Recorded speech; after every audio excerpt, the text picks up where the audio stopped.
Python प्रोग्रामिङमा Django-लाई हामीले कसरी virtual इन्भाइरोमेन्टमा install गर्ने र Django-मा हामीले प्रोजेक्ट कसरी क्रिएट गर्ने र प्रोजेक्ट सँगसँगै हामीले Django-मा एप हामीले कसरी क्रिएट गर्ने भन्ने चाहिँ म यो भिडियोमा चाहिँ देखाउन गइरहेको छु। सबैभन्दा सुरुमा हामीले चाहिँ पाइथन यदि पाइथन चाहिँ हामी फेमिलियर छौँ भने चाहिँ पाइथनबाट चाहिँ हामीले ब्याकएन्ड फ्रेमवर्क चलाउन सकिन्छ। त्यो भनेको Django फ्रेमवर्क भन्छ, जुन चाहिँ हामीले ब्याकएन्ड डेभलपरको रूपमा चाहिँ डेभलपरहरूले चाहिँ Django-लाई पनि अहिले धेरै युज गर्छन् र धेरै एप्लिकेसनहरू पनि Django-मा नै अहिले बनिरहेको छन् र Django एकदमै सजिलो छ। लर्न गर्न पनि एकदम फास्ट वेमा हामी लर्न गर्न सकिन्छ। एज वेल एज यसलाई हामीले लर्न गर्न पनि हामीलाई त्यति धेरै टाइम लाग्दैन र यसको मल्टी युजेसहरू पनि छ। र first of all Django install गर्नुको लागि चाहिँ पाइथन इन्स्टल हुनुपर्छ सबैभन्दा सुरुमा। र पाइथन आई थिङ्क सबै प्राय अब पाइथन अहिले सबैले नै युज गरिरहनु हुन्छ, त्यस भएर चाहिँ पाइथन प्राय सबैकोमा नै हुन्छ र चलाइरहनु भएको छ होला। यदि चलाइरहनु भएको छ भने चाहिँ हामीले सिएमडी कमान्ड टर्मिनलमा गएर चाहिँ फर्स्टमा चाहिँ हामीले इन्भाइरोमेन्ट चाहिँ हामीले भर्चुअली क्रिएट गर्नुपर्ने हुन्छ। भर्चुअल इन्भाइरोमेन्ट क्रिएट गर्दाखेरि चाहिँ हाम्रो मेन सिस्टमलाई चाहिँ कुनै पनि लोड नदिकन चाहिँ हामीलाई चाहिएको बेला चाहिँ हामी त्यो भर्चुअल इन्भाइरोमेन्टमा छिरेर चाहिँ हाम्रो प्रोग्राम रन गराउन सकिन्छ। जति पनि हामीलाई प्याकेजहरू चाहिन्छ त्यो प्याकेज लाइब्रेरीहरू जति पनि हामी सबै भर्चुअलमै क्रिएट गर्छौँ र भर्चुअल हामीलाई भर्चुअल इन्भाइरोमेन्ट रन नगर्दाखेरि चाहिँ हामीले त्यो प्याकेजहरूलाई चाहिँ युज गर्न सकिँदैन। त्यही भएर चाहिँ यो चाहिँ एउटा के भन्छ भर्चुअल इन्भाइरोमेन्ट भइरहन्छ तर सेफ पनि हुन्छ। र फर्स्टमा चाहिँ हामीले भर्चुअल इन्भाइरोमेन्ट इन्स्टल गर्नुको लागि चाहिँ कमान्ड टर्मिनलमा चाहिँ हामीले pip install install install virtual virtual env wrapper wrapper -win गरेपछि हामीले एउटा भर्चुअल र्यापर हामीले यो यसबाट हामीले के गर्न सकिन्छ भन्दाखेरि चाहिँ यसलाई डाउनलोड इन्स्टल गर्न सकिन्छ। pip install virtual env environment wrapper win यो इन्स्टल गरिसकेपछि हामीले अब क्लिक गरौँ भने चाहिँ हाम्रो के हुन्छ यहाँनिर स्टार्ट हुन्छ।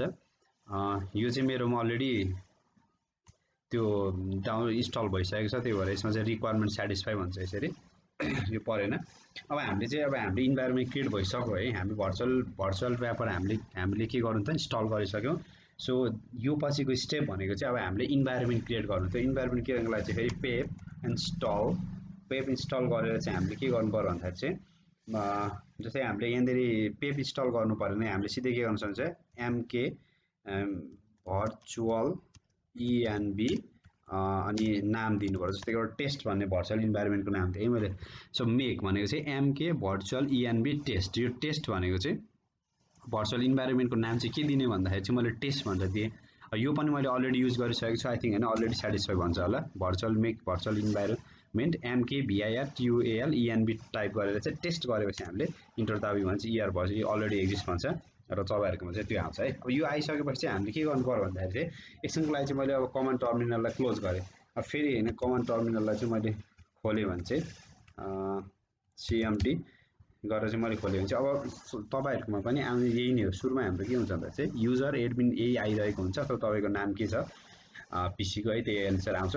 अब हामी भर्चुअल इन्भाइरोमेन्ट तपाईँले टेस्ट क्रिएट गर्नुभयो भने चाहिँ अब त्यहाँ कसरी जाने भन्दाखेरि चाहिँ वर्क अन टेस्ट भने चाहिँ वर्क अन टेस्ट गरेपछि अब हामी के भन्छ भर्चुअल इन्भाइरोमेन्टमा गयौँ होइन।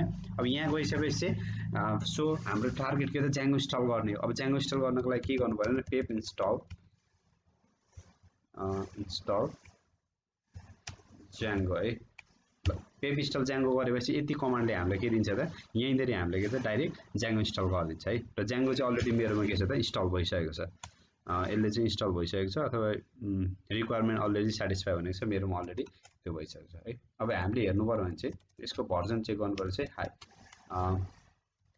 सो Django -admin भर्जन यो गर्यो भने चाहिँ तपाईँ के छ 3.2.4 भर्जन चाहिँ अहिले चाहिँ मेरोमा रन भइरहेको छ है त।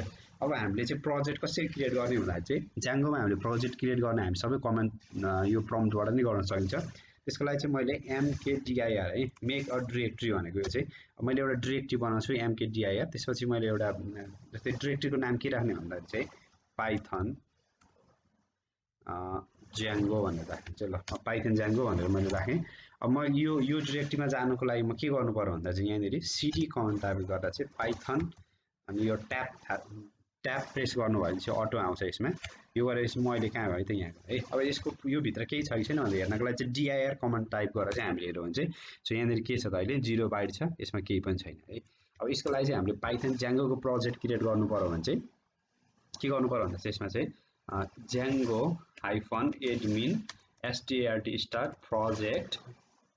मैले के गरेँ भन्दा चाहिँ ज्याङ्गो -admin स्टार्ट प्रोजेक्ट। अब स्टार्ट प्रोजेक्टको नाम के दिने भन्दाखेरि चाहिँ प्रोजेक्टको नाम ल ज्याङ्गो नै भन्दै थिएँ है त मैले। प्रोजेक्टको नाम मैले के दिएँ त ज्याङ्गो भन्दा थिएँ। अब यो के भयो त ज्याङ्गो कन्फिग विथ द नेम यो पाइथन मोडुलमा छ, त्यो भएर यसले मान्ने त्यो गर्नलाई। सो ज्याङ्गो -admin स्टार्ट प्रोजेक्ट ल। अब एउटा कुनै अर्को नाम दिउँ न, चाहिँ प्रोजेक्टको नाम के दिने भन्दाखेरि चाहिँ मैले ल प्रोजेक्टको नाम एप भनेर दिएँ मैले है।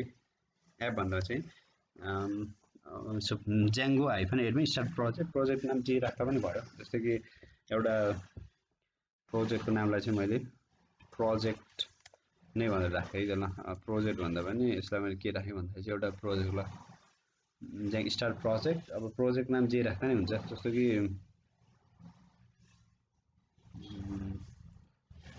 प्रोजेक्टको नाम चाहिँ मैले ल कोड भनेर राखेँ है त। यो पनि अलरेडी पाइथन मोडुलमा भएकोले गर्दाखेरि चाहिँ यसलाई पनि दिएन हामीले admin start project demo. So I want to write demo या डेमो। मैले एउटा प्रोजेक्ट नाम चाहिँ डेमो भनेर सेट गरेँ। अब म यो प्रोजेक्टभित्र छिर्नु पऱ्यो है। यो प्रोजेक्टभित्र छिर्नको लागि चाहिँ म के अब यहाँनिर मैले dir गरेर हेऱ्यो भने चाहिँ dir गरेर हेऱ्यो भने चाहिँ एउटा फोल्डर के हो त डेमो भन्ने क्रिएट भएको छ। यसलाई क्लियर स्क्रिन गर्न cls क्लिक गर्ने, त्यसपछि गएर म cd डेमोमा जान्छु। अब म चाहिँ के हुन्छ पाइथन एडमिन सी ड्राइभको युजरभित्र एडमिन छ, त्यहाँभित्र मैले एउटा पाइथन ज्याङ्गो डिरेक्टरी बनाएको छु र त्यो डिरेक्टरीभित्र मैले एउटा ज्याङ्गोको प्रोजेक्ट क्रिएट गरेको छु which is an called demo.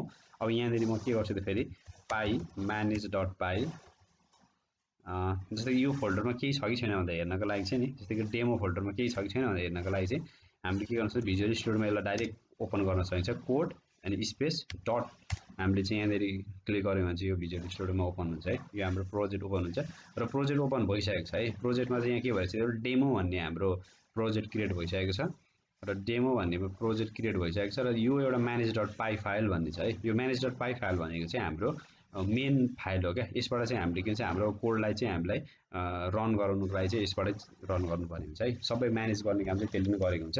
जस्तै कि पाइथन यसलाई यहाँ पाई लेख्दा पनि हुन्छ है। पाई manage.py ल manage.py गरेर चाहिँ मैले तपाईँको रन के अरे manage.py start एप गरेँ भने चाहिँ एपको नाम चाहिँ मैले मानौँ क्याल्क राखेँ ल। पाइथन पाई manage.py start एप। अब एप क्रिएट गर्नको लागि चाहिँ पाईको ठाउँमा चाहिँ पाइथन लेख्दा पनि हुन्छ, पाई manage.py start एप गर्ने। सो एपको नाम चाहिँ अब हामीले calc क्याल्क राख्न सकिन्छ। सो फाइनली हाम्रो के भएको छ त यो सक्सेस भएको छ है त। यो क्रिएट भइसकेको छ। अब यहाँनिर गएर म हेर्न सक्छु भिजुअल स्टुडियोमा गएर हेऱ्यो भने चाहिँ यो क्याल्क भन्ने आइसकेको छ र क्याल्कभित्र चाहिँ यो डिफ्रेन्ट फोल्डर सेट आइसकेको छ है।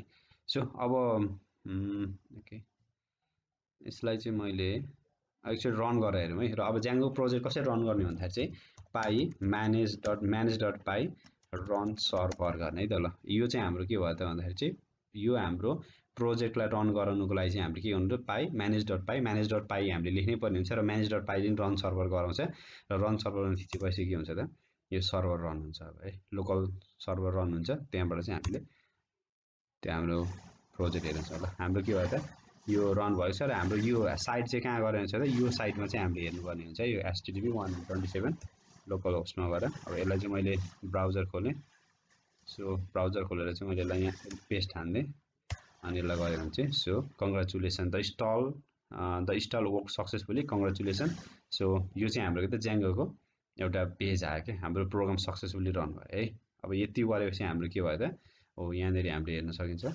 यति गर्दा बित्तिकै हाम्रो के भयो त यो ज्याङ्गो रन भइसकेको छ। अब हामीले चाहिँ अब यहाँ हेलो प्रिन्ट गर्नु पर्यो भने चाहिँ हेलो